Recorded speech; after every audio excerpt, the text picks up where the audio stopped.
Hello नमस्ते, welcome to High Legal. And आज के इस वीडियो में हम अपनी बीएनएस की लेक्चर सीरीज़ को कंटिन्यू करने वाले हैं और पढ़ने वाले हैं टॉपिक हमारा कंसेंट, जो कि हम पढ़ते हैं सेक्शन नंबर 25 से लेकर के 30 तक इन टोटल। तो सबसे पहले देखते हैं सेक्शन नंबर 25 क्या कहता है। तो section 25 talks about act not intended to cause death और grievous hurt done by consent. ठीक है, कोई भी काम अगर ऐसा है जिसका इंटेंशन किसी को डेथ या ग्रीवियस हर्ट कॉज करने का नहीं है और वो विदाउट कंसेंट और वो विद कंसेंट किया गया है, तो उस केस में अगर उससे कोई हार्म हो भी जाता है तो उस सिचुएशन में कोई भी पनिशमेंट आपको नहीं मिलेगी। इसके एसेंशियल्स क्या क्या है देखिए। Act not intended to cause death, जो भी एक्ट है जिससे कि कोई घटनाक्रम हुआ है उसका इंटेंशन किसी की डेथ कॉज करना या ग्रीवियस हर्ट कॉज करना नहीं था।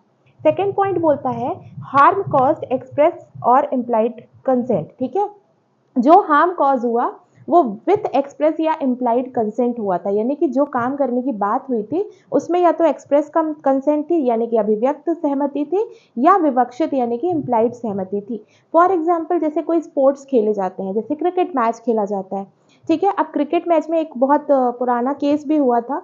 फिल ह्यूज नाम के ऑस्ट्रेलियन क्रिकेटर थे, उनको बाउंसर लगने की वजह से उनकी क्रिकेट ग्राउंड में वो जख्मी हो गए थे, काफ़ी ग्रीवियसली हर्ट हो गए थे एंड बाद में उनकी डेथ भी हो गई। तो अब ऐसी सिचुएशन में we all know that cricket is a dangerous game, not directly but indirectly it is a dangerous game, और अगर आपके बॉल वगैरह लग जाती है तो वहाँ पे डेथ हो सकती है। लेकिन किसी का भी इंटेंशन यहाँ पे किसी की भी डेथ कॉज करना या ग्रीवियस हर्ट कॉज करना नहीं है। तो लाइकवाइज यहाँ पे जब भी आप खेलने जाते हो कोई भी खतरनाक गेम या नॉर्मल गेम भी, तो वहाँ पे आपसे कंसेंट ली जाती है that you are ready to play this particular game, और उसमें फिर अगर कोई भी इंजरी होती है तो उसके लिए आप सामने वाले प्लेयर को या किसी भी व्यक्ति को ब्लेम नहीं कर सकते हैं, राइट। वैसे ही यहाँ पे थर्ड पॉइंट बोलता है person above the age of 18 years. तो जो यहाँ पे पर्सन कंसेंट दे रहा है उसकी उम्र 18 ईयर्स से ऊपर होनी चाहिए। देन एक नेक्स्ट इसमें जो एसेंशियल है वो क्या बोलता है, गुड फेथ एक्ट। यहाँ पे जो भी एक्ट हुआ है वो गुड फेथ का होना चाहिए, यानी कि आपने सद्भाव पूर्वक वो काम किया है, गुड फेथ से ही आपने किया था, आपका कोई भी इल विल या गलत इंटेंशन उसमें नहीं था। और एक पॉइंट यहाँ पे छूट गया, not known by doer to cause death और ग्रीवियस हर्ट। जो भी उस एक्ट को किया जिसकी वजह से सामने वाले की डेथ हुई या ग्रीवियस हर्ट हुआ, उसे ये नहीं पता था कि इस पर्टिकुलर एक्ट से किसी की डेथ या ग्रीवियस हर्ट हो सकती है। जो मैंने आपको ऑस्ट्रेलियन क्रिकेटर फिल ह्यूज वाला एग्जाम्पल दिया, उससे ये चीज़ क्लियर होती है कि बॉलर का इंटेंशन यहाँ पे सिर्फ गेम खेलना था और उसने बाउंसर डाली for the purpose of the game, not to kill the batsman, right. तो यहाँ पे इंटेंशन उनका यही था कि वो अच्छा गेम खेले, ना कि सामने वाले प्लेयर को ग्रीवियसली इंजर कर दें या उनकी डेथ कॉज कर दें। तो ये इसके एसेंशियल्स हैं। ये जो हम कंसेंट वाले सेक्शंस पढ़ते हैं इसमें जो प्रिंसिपल अप्लाई होता है वो होता है वॉलंटरी नॉट फिट इंजूरिया का, यानी कि अगर आपने वॉलेंट्री किसी चीज़ का रिस्क लिया है, अपनी मर्जी से किसी चीज़ का रिस्क लिया है, then you can not blame the person जिसने वो हार्म कॉज किया है।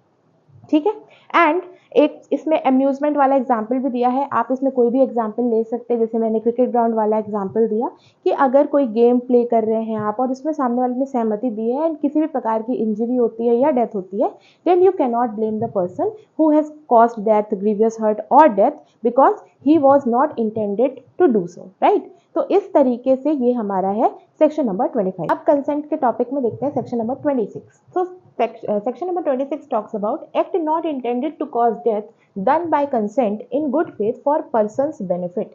पिछले वाले एक्ट में जो पर्सन था वो खुद कंसेंट दे रहा था और खुद उस इंजरी का रिस्क उठा रहा था, लेकिन इस पर्टिकुलर सेक्शन में जो कंसेंट दे रहा है उसके भले के लिए ही पर्टिकुलर एक्ट किया गया है, उसके बेनिफिट के लिए ही वो पर्टिकुलर एक्ट किया गया है, राइट। अब देखते हैं इसके एसेंशियल्स क्या है। तो पहला बिल्कुल सेम है, act not intended to cause death और ग्रीवियस हर्ट। जो एक्ट यहाँ पे किया जा रहा है उस पर्सन के साथ में उसका इंटेंशन उसको मारना या ग्रीवियसली हर्ट करना बिल्कुल भी नहीं है। Secondly, not known by doer to cause death और ग्रीवियस हर्ट, वही चीज कि यहाँ पे सामने वाले को नहीं मालूम है कि इससे डेथ या ग्रीवियस हर्ट नहीं, ये वाला अलग करना पड़ेगा।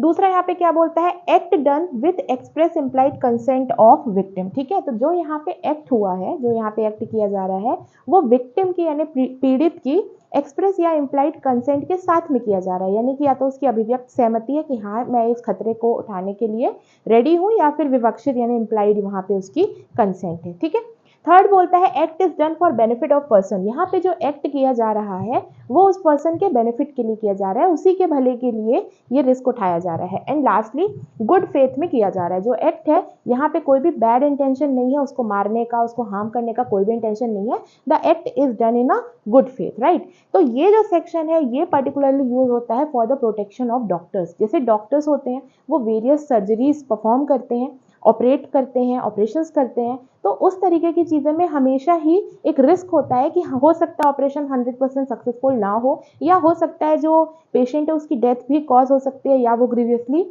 हर्ट भी हो सकता है, उसे कोई बीमारी भी हो सकती है, ऑपरेशन बिगड़ भी सकता है। तो ये पर्टिकुलर जो सेक्शन है ये डॉक्टर्स को प्रोटेक्ट करता है। और इसी के अनुसार, क्योंकि जैसे फॉर एग्जाम्पल कोई भी सर्जरी हो रही है, सर्जरी में डॉक्टर ने आपसे पहले ही बोल दिया कि अगर ये सक्सेसफुल होती है तो ठीक है, अगर सक्सेसफुल नहीं हो गई तो वहाँ पे पेशेंट की डेथ भी हो सकती है। तो इस पर्टिकुलर केस में जो ऑपरेशन हो रहा है वो हो रहा है फॉर द पर्सन बेनिफिट, कि वो प्योरली टोटली क्योर हो जाए। लेकिन यहाँ पे अगर वो क्योर नहीं हो पाया तो हो सकता है कि उसको हर्ट भी हो जाए। तो इस वजह से ये जो सेक्शन है ये प्रोटेक्ट करता है मोस्टली डॉक्टर्स को, क्योंकि वहाँ पे वो रिस्क उठाते हैं और पर उनका इंटेंशन सामने वाले की डेथ या ग्रीवियस हर्ट कॉज करना बिल्कुल नहीं होता, उनके बेनिफिट के लिए ही वो सर्जरीज वगैरह परफॉर्म करते हैं। तो डॉक्टर का एग्जाम्पल आप यहाँ पे लिख सकते हैं, मेंशन कर सकते हैं। अब हमारा नेक्स्ट सेक्शन है section number 27, which talks about act done in good faith for benefit of child और अनसाउंड माइंड और बाय कंसेंट ऑफ गार्डियन। ठीक है, तो यहाँ पे जो एक्ट हो रहा है वो एक्ट हो रहा है किसी बच्चे के साथ में या फिर किसी अनसाउंड पर्सन वाले व्यक्ति के साथ में with the consent of the guardian. ठीक है, या जिस भी व्यक्ति के पास में लॉफुल कस्टडी है उस व्यक्ति की, या लॉफुल राइट है कि वो उसके बिहाफ पे उसकी परमिशन दे सके, कंसेंट दे सके। तो इसमें मेन जो चीज़ आपको याद रखनी है वो ये कि जिस पर्सन के साथ में यहाँ पे एक्ट हो रहा है, जिसके लिए कंसेंट दी गई है, उसकी एज 12 साल से कम की होनी चाहिए, या फिर वो पर्सन अनसाउंड माइंड का होना चाहिए। तो नंबर 1 एसेंशियल यहाँ पे ये है। दूसरी बात यहाँ पे ये है, the act must be done for benefit of person. जो एक्ट यहाँ पे हो रहा है वो बच्चे के या अनसाउंड माइंड वाले पर्सन के भले के लिए, बेनिफिट के लिए होना चाहिए। तीसरा बोलता है एक्ट डन विद एक्सप्रेस या implied consent of the guardian. तो यहाँ पे जो एक्ट होगा उसकी परमिशन या कंसेंट गार्डियन के द्वारा, या जिस भी पर्सन के पास लॉफुल राइट है उसके बिहाफ में कंसेंट देने का, उसकी कंसेंट के साथ में देना चाहिए। Then act is done for benefit of person, ये 2 बार हो गया है, तो वही चीज़ है कि बेनिफिट के लिए होना चाहिए। देन गुड फेथ में होना चाहिए, यानी कि यहाँ पे आपका इंटेंशन जो है मैलाफाइड नहीं होना चाहिए, बोनाफाइड इंटेंशन होना चाहिए। In good faith you are doing that particular act. अब इसमें कुछ प्रोवाइजो दिए हुए हैं कि सबसे पहले यहाँ पे कोई भी इंटेंशनल हार्म कॉज करने का इंटेंशन नहीं होना चाहिए। ठीक है, no intentional causing of death, या ना ही आपका डेथ कॉज करने का हार्म होना चाहिए, ना ही ग्रीवियस हर्ट करने का। दूसरा लाइकवाइज है, ग्रीवियस हर्ट करने का नहीं होना चाहिए। यहाँ पे जो आप वॉलेंट्री एक्ट कर रहे हो वो किसी भी प्रकार की डेथ या ग्रीवियस हर्ट करने का इंटेंशन यहाँ पे नहीं होना चाहिए। एंड ये वाला प्रोटेक्शन जो है किसी भी ऑफेंस के अबेटमेंट को करने में एक्सटेंड नहीं होगा, ये प्रोवाइजो डी बोलता है इसका। ठीक है, तो ये सारे यहाँ पे पॉइंट्स हैं। अब एक एग्जाम्पल अगर हम समझे तो जैसे स्कूल में जो टीचर है वो डिसिप्लिन करने के लिए बच्चों को कुछ सजाएं दे देते थे, पनिशमेंट। आजकल तो खैर फिजिकल पनिशमेंट टोटली प्रोहिबिटेड हो चुका है, लेकिन पहले के टाइम पे जैसे छोटे बच्चों को मार दिया या उनको डिसिप्लिन करने के लिए कोई पनिशमेंट दे दी खड़े रहने वगैरह की, तो वो पनिशमेंट यहाँ पे आपकी कवर होती है एंड स्कूल टीचर को वहाँ पे प्रोटेक्शन इस पर्टिकुलर सेक्शन के तहत मिलता है। और अगर कोई भी बच्चा है या कोई भी अनसाउंड पर्सन है उसके साथ में किसी भी एक्ट को करने की अगर कंसेंट दी जाती है by the guardian for his benefit, तो उस पर्टिकुलर एक्ट की कंसेंट देने के लिए उसे किसी भी प्रकार की पनिशमेंट नहीं मिलेगी। ये बोलता है सेक्शन नंबर 27। अब देखते हैं सेक्शन नंबर 28। सेक्शन नंबर 28 ये कहता है कि अगर कंसेंट दी गई है अंडर फियर या मिसकंसेप्शन, तो फिर वो कंसेंट वैलिड कंसेंट मानी नहीं जाएगी। मतलब कि अगर आपको लायबिलिटी को मिटिगेट करना है तो कंसेंट फ्री होनी चाहिए। जैसे हम फ्री कंसेंट कॉन्ट्रैक्ट में पढ़ते हैं वैसे ही फ्री कंसेंट यहाँ पे है, पर वहाँ के ग्राउंड्स और यहाँ के ग्राउंड्स डिफरेंट हो जाते हैं। यहाँ पे आपकी फ्री कंसेंट तब मानी जाएगी जब ये तीन बातें वहाँ पर ना हो। कहने का मतलब the consent should not be given by, मतलब कंसेंट किस तरीके से नहीं होनी चाहिए। Number 1, a man under fear और ऑफ इंजरी और मिसकंसेप्शन ऑफ फैक्ट। अगर कोई व्यक्ति अपनी कंसेंट दे रहा है लेकिन वो डर में है, इंजरी के डर में है कि उसको कोई हार्म ना कर दिया जाए, इस वजह से वो अपनी सहमति दे रहा है, कंसेंट दे रहा है, या फिर मिसकंसेप्शन में है, भ्रम में है, यानी कि किसी गलत फहमी में रह करके वो अगर कंसेंट दे रहा है तो that would not be deemed as a valid consent. दूसरा पॉइंट यहाँ पे बोलता है कि अगर कोई बच्चा है जिसकी उम्र 12 साल से कम उम्र की है, उसकी कंसेंट वैलिड कंसेंट नहीं मानी जाएगी, क्योंकि उसके पास अथॉरिटी ही नहीं है कंसेंट देने की, क्योंकि वो अभी भी गार्डियन के कंट्रोल के अंदर है। ठीक है। तीसरी चीज आती है by reason of unsoundness of mind या फिर इंटॉक्सिकेशन, अगर आप नेचर और सर्कमस्टेंसेस समझने में असमर्थ हो, यानी कि अनसाउंडनेस है किसी तरीके के, आप क्या बोलते हैं, मेंटली आप सही नहीं हो, जिस वजह से आप उस नेचर को समझ सको, उस एक्ट के नेचर को समझ सको और कंसेंट दे सको। फॉर एग्जाम्पल आप बहुत हाई फीवर में हो, फॉर एग्जाम्पल आप को किसी प्रकार की बीमारी और आपको दौरे पड़ रहे हैं, किसी भी तरीके की अनसाउंडनेस हो सकती है, या फिर इंटॉक्सिकेशन, आप ड्रग्ड हो या आपने कुछ ड्रिंक किया हुआ है जिस वजह से you are not able to understand the nature of the consent जिसकी बात यहाँ पे हो रही है। तो अगर ये तीन सिचुएशंस में कंसेंट दी गई है तो वो कंसेंट वैलिड कंसेंट नहीं होगी। यहाँ पे हम देखेंगे एक case, very important case, Dasharath Paswan versus state of Bihar.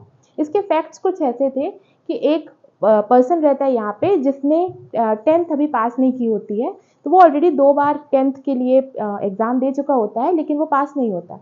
तो तीसरी बार भी वो 10th का पेपर देता है बट वो पास नहीं हो पाता है, तो वो उससे काफ़ी ज़्यादा डिमोटिवेट हो जाता है और वो ऑलरेडी मैरिड भी होता है। तो जो उसकी वाइफ रहती है वो अपनी वाइफ से बताता है ये सारी चीज़ें कि मैं बहुत हताश हूँ एंड इस वजह से मैं सुसाइड करूँगा।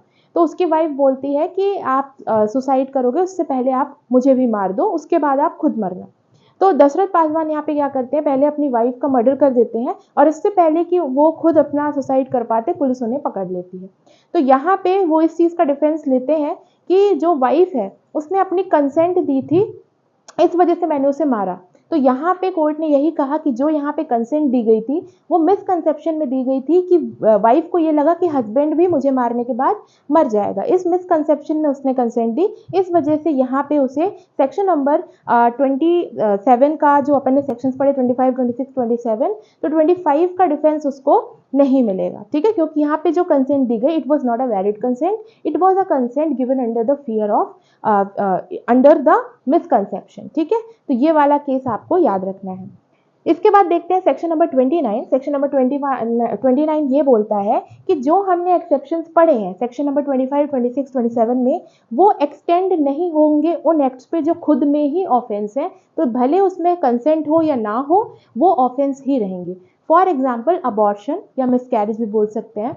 अगर कोई भी वुमेन है वो अबॉर्शन करा रही है, तो क्योंकि अबॉर्शन कराना इज अ क्राइम, तो इस वजह से कि उसने कंसेंट दी हुई है अपनी और वो अबॉर्शन करा रही है, सिर्फ इस वजह से उसे सेक्शन नंबर 25 का प्रोटेक्शन नहीं मिलेगा, क्योंकि यहाँ पे अबॉर्शन या मिसकैरेज अपने आप में ही ऑफेंस है। तो ये जो प्रोटेक्शन दिए हुए हैं 25, 26, 27 के, ये उन एक्ट्स पे एक्सटेंड नहीं होंगे, उन पे लागू नहीं होंगे जो अपने आप में ही ऑफेंस है, फिर चाहे उसमें कंसेंट हो या नहीं, इररिस्पेक्टिव ऑफ कंसेंट वो पनिशेबल ऑफेंस ही रहेंगे। ये बोलता है सेक्शन नंबर 29। कंसेंट वाली सीरीज में हमारा लास्ट सेक्शन है section number 30, which talks about act done in good faith for benefit of person without consent. यानी कि अगर मान लीजिए जो एक्ट है वो किया जा रहा है गुड फेथ में, और इवन हम पर्सन के कंसेंट के बिना भी वो एक्ट करते हैं, तो भी यहाँ पे उसको प्रोटेक्शन मिलती है। तो इसके एसेंशियल्स क्या है देखते हैं। नथिंग इज एन ऑफेंस, कब नहीं होगा ऑफेंस, क्या पॉइंटर्स हैं। By reason of any harm which it may cause to a person, यानी कि किसी भी हार्म की वजह से जो किसी पर्सन को होता है, for whom benefit it is done in good faith, लेकिन उसी के भले के लिए हमने वो एक्ट किया है जिससे उसे हार्म हो गया, ठीक है, even without that persons consent, हमने उसकी कंसेंट भी नहीं ली, वो एक्ट जो हमने किया है विदाउट दैट पर्सनस कंसेंट किया है। प्लस वहाँ पे circumstances are such impossible to signify consent, क्यों हमने कंसेंट नहीं ली, क्योंकि वहाँ सर्कमस्टेंसेज ही ऐसे थे कि वो पर्सन हमें कंसेंट सिग्निफाई कर ही नहीं सकता था, ऐसे सर्कमस्टेंसेज थे। या फिर if person is incapable to give consent plus there is no guardian, ठीक है, यानी कि वो पर्सन जिसके साथ में हमने वो एक्ट किया वो खुद इनकेपेबल था कंसेंट देने के लिए, ना ही उसके साथ में कोई गार्डियन था, ना ही उसके साथ में कोई ऐसा पर्सन था जिसके पास उसका चार्ज था और जो उसके बिहाफ में कंसेंट सिग्निफाई कर सकता था। तो अगर ऐसी सिचुएशन है तो उसमें विदाउट कंसेंट अगर आपने उस पर्सन के बेनिफिट के लिए गुड फेथ में कोई भी एक्ट किया है तो उससे अगर कोई हार्म हो भी गया तो आपको कोई भी पनिशमेंट नहीं मिलेगी। इसमें एक बहुत इंपॉर्टेंट इलस्ट्रेशन दिया हुआ है टाइगर वाला, टाइगर कैरिंग अ पर्सन। मान लीजिए कोई टाइगर है, वो एक पर्सन को लेके जा रहा है मुंह में दबा करके और आप बुलेट शूट करते हो उस पर्सन को प्रोटेक्ट करने के लिए, आप टाइगर पे एम करते हो बुलेट को, लेकिन वो जो बुलेट है वो लग जाती है किस पे, उस पर्सन पे लग जाती है और उसकी डेथ हो जाती है। तो यहाँ चूंकि आपका इंटेंशन था उस पर्सन को बचाना और सर्कमस्टेंसेस ऐसे थे कि वो पर्सन आपको कंसेंट नहीं दे सकता था, ठीक है, तो ऐसी सिचुएशन में यहाँ पे जो आपने एक्ट किया उसके लिए आपको सेक्शन नंबर 30 का प्रोटेक्शन मिल जाएगा and you would not be held liable for any criminal offence, ये बोलता है ये वाला इलस्ट्रेशन, ठीक है। तो इसी तरीके से अगर कोई ऐसी सिचुएशन आती है जहाँ पे कंसेंट सिग्निफाई करने का या तो टाइम नहीं है या तो कोई पर्सन नहीं है और जो खुद जिसके साथ में ये ऐसा हुआ है वो खुद अपनी कंसेंट सिग्निफाई नहीं कर सकता, तो सेक्शन नंबर 30 का प्रोटेक्शन वहाँ पे मिल जाता है। तो ये पूरा हमने पढ़ा 25 से लेकर के 30 तक, कंसेंट के सारे सेक्शंस यहाँ पे हमने कवर कर लिए और कुछ इंपॉर्टेंट केसेस भी देखे। So that's all for today, thank you and keep watching high legal.